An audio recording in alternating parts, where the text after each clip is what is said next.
Ian, monumental day, the granddaddy of video game consoles. No, not the NES.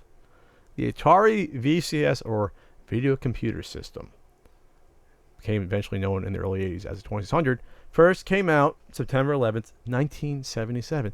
That makes it 40 years old. We're talking midlife crisis, maybe starting to bald a little bit, hates the ex-wife, buying a Ferrari, trying to overcompensate. Still loves his kids, though, but only sees them every other Tuesday and the Spends weekends. all of its time in the boat fishing, drinking a six-pack. Pondering going back to school, maybe do something else with its life. But no, but seriously, though. What can you say about the VCS? I mean, it has been said. A monumentally important system. Yes. It really established video games into the pop culture in terms of, when you first... there was Pong clones all throughout the 70s. I know I was not alive, but in my head, I probably envision how those Pong clones were seen as almost like playing a board game, if that makes sense. Well, like it was a cool little thing you did a little bit, but you forgot about it afterwards because there's no personality to those games. I always kind of said that even about the 2600 in the VCS was, at first, a lot of it was kind of like video board games. A lot of those games didn't really have single player modes. Combat didn't really have a single player mode. Fishing. Enduro. And, Fishing Derby, was a game that you generally played with two players. Skydiving, I think you needed two players to play. But then, you kind of watched video games quickly evolve there into, you started to get your single player experiences. Here's the launch games, ready? Air Sea Battle, Basic Math, Blackjack, Combat, Indy 500, Starship, Street Racer, Surround, and Video Olympics. Those are the ones that originally launched with it.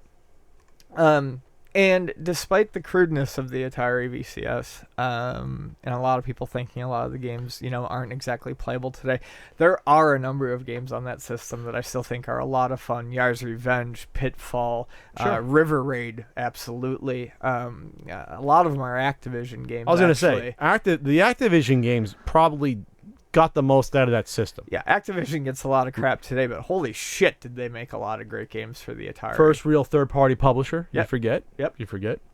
It's from video game years, watching Amazon Prime. Yeah. Yeah. Because they were pissed they weren't getting the credit. The developers, they wouldn't even want to credit them in the game. So they said, fuck this, we're going to do it ourselves. I remember flipping through the manuals on the for the Atari games.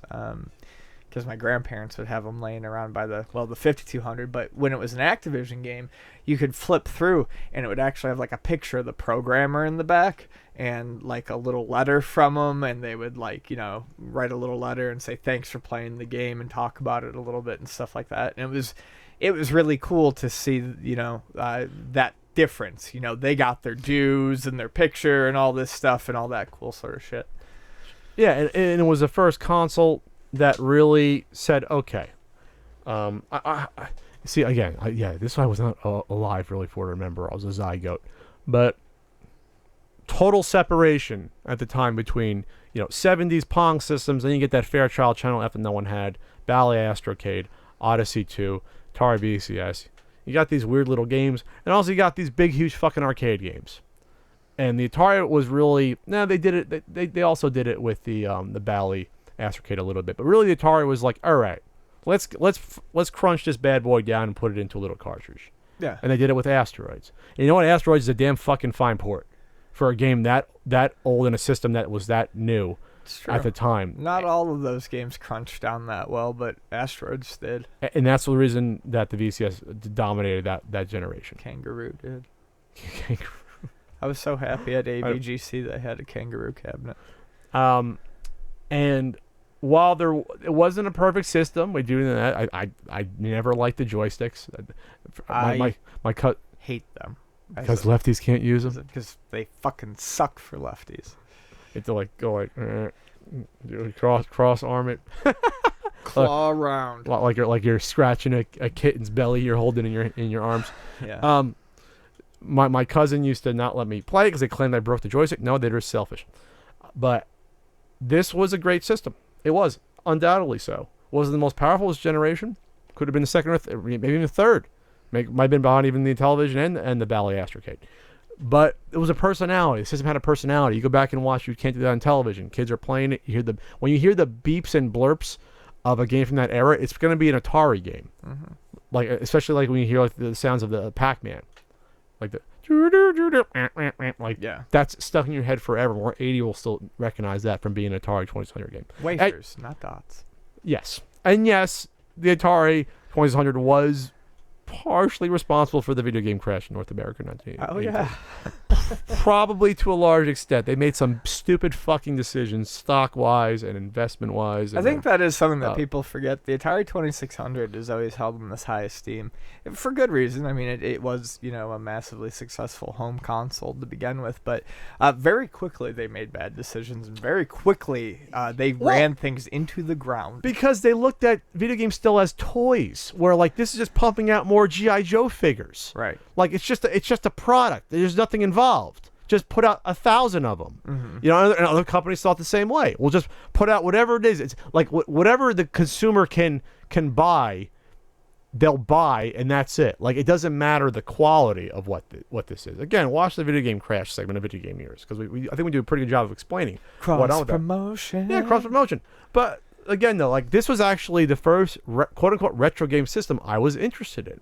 When I was about, I want to say 12 or 13, I never had a VCS or 2600. My neighbor did. We played every once in a while.